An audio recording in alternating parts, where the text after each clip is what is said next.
The search continues today for missing woman police constable Nayasha Joseph.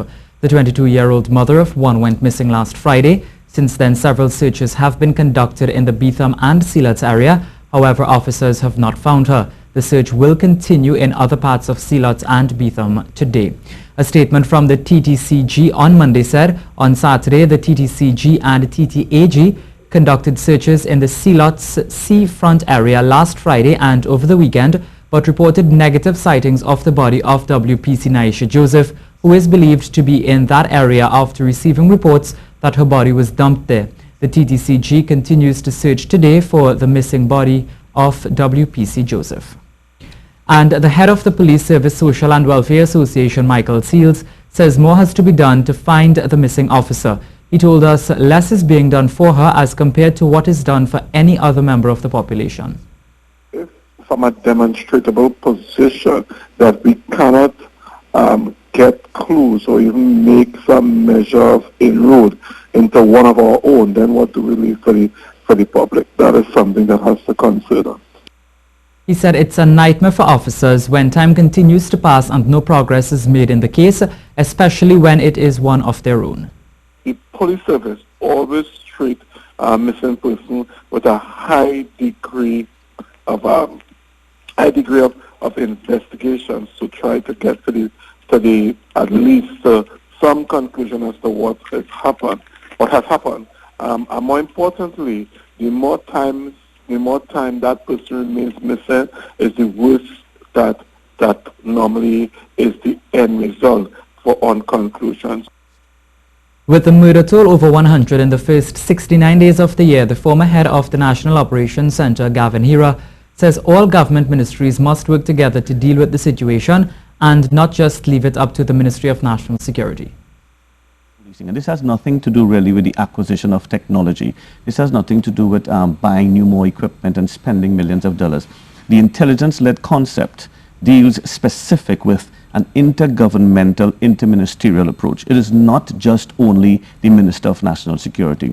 Every single minister, every single interagency ministry in Trinidad and Tobago has to understand that when I strategize and I introduce initiatives for country, I have to question and ask, how can this assist or contribute to the reduction of crime? He said their strategies must contribute to the fight against crime, and it must be looked at in terms of short, medium and long-term strategies. In addition to that, there has to be a connectivity. There's a void. There's a break right now in that connectivity.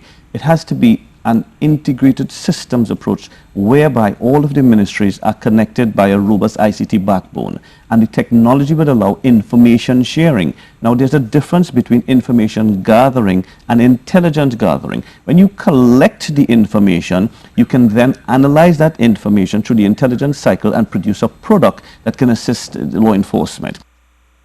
Muslim organizations are happy that the Attorney General Faris Al-Rawi has met with them to discuss their concerns about the amendment to the Terrorist Act. A 3-hour meeting with the Islamic Missionaries Guild and the AG took place last Friday. The public relations officer of the group raised many concerns that would affect Muslims' freedoms granted under the Constitution of Trinidad and Tobago. He said, to name a few: freedom of movement, choice, association, privacy and communication. Mr. Mohammed said if allowed, the bill will divide the country along race and religion, as every Muslim will be perceived to be a terrorist. There are more complicated matters in the bill. We told him that for us to further discuss those, we would have to bring the lawyers into the picture, because we are not lawyers. So it's necessary to have the lawyers in a meeting with him in order to deal with those other parts of the bill. As a result of this, another meeting with the AG and the Islamic Missionaries Guild is to be held sometime soon. He also said he knew our attorneys, Jack Singh and 2 other lawyers. So he said he was going to call Jack and have a discussion with him as well. He asked us to do this as soon as possible. So we're looking to send out a letter at least maybe by tomorrow, Wednesday, the latest, and that letter will be coming from our attorneys, referring to this meeting that we had and outlining the other issues and so, and also requesting a date and time for the meeting. The Joint Trade Union movement has joined with the Steel Workers Union and delivered a letter to the Prime Minister, Dr. Keith Rowley. The letter, according to JTUM, will be calling on the Prime Minister to make an urgent intervention into the ArcelorMittal fiasco. The steel company was shut down on March 10, 2016, with hundreds of workers being sent home. They have been calling for government to assist those who are affected, but they say their calls so far have gone unanswered. This is the C News Live report at noon. Remember, you can keep up to date with all the latest news on our website at ctvtt.com, or you can check out our Facebook and Twitter pages at C News Live.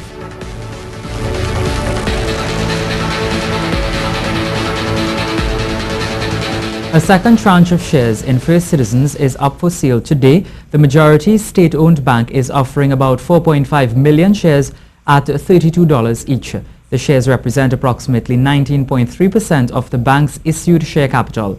The first tranche had a similar amount being sold, however, they went at $22 each.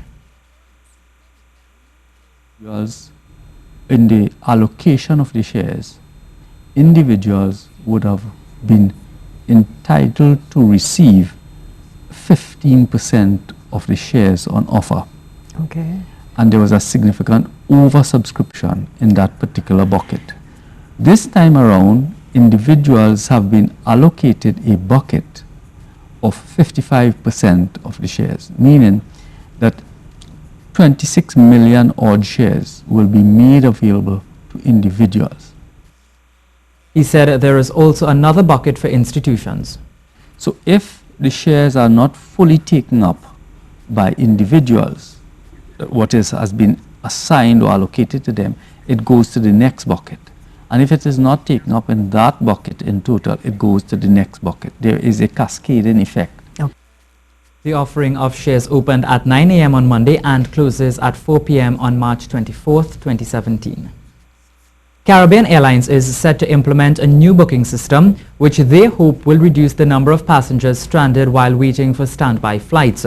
The board of the airline was asked to the company's operations during a joint select committee this morning, and the difficulty of obtaining flights to Tobago became a matter of discussion. My understanding is that the equipment is not necessarily the issue. The issue really is the question of the bookings, the booking system that is in place, which is allowing people to book flights, don't turn up whenever they wish, get into the standby. And I think that my understanding is that it is not an equipment issue, it's a booking issue. The Vice Chairman explained that they have looked into a modern booking system which will make the airline more aware of seat availability. And that booking system seems to have the capacity to resolve this issue, but it has not been implemented to its full extent. And we are looking at that very closely in order to implement that, to prevent the abuse in terms of the booking. And I think that that is a major issue. As Commonwealth countries recognize Commonwealth Day 2017 today, the Minister of Foreign Affairs, Dennis Moses, says recent surges in violent extremism and terrorism, coupled with ongoing cries in many countries, have demonstrated even more the interdependence of the global community and the corresponding need for each country to play its part in directly addressing challenges that threaten the peace and development of all peoples. The theme for this year, a peace-building Commonwealth, the global landscape, reflects a sobering outlook. According to the Minister, in reflecting on the main thrust of peace building, which is to promote sustainable peace by building capacity to prevent violence from recurring, it has recognized that much of the work of the Commonwealth advanced through its key intergovernmental agencies, member governments, civil society networks and Commonwealth associations relate directly to the elements of peace building undertaken in many countries.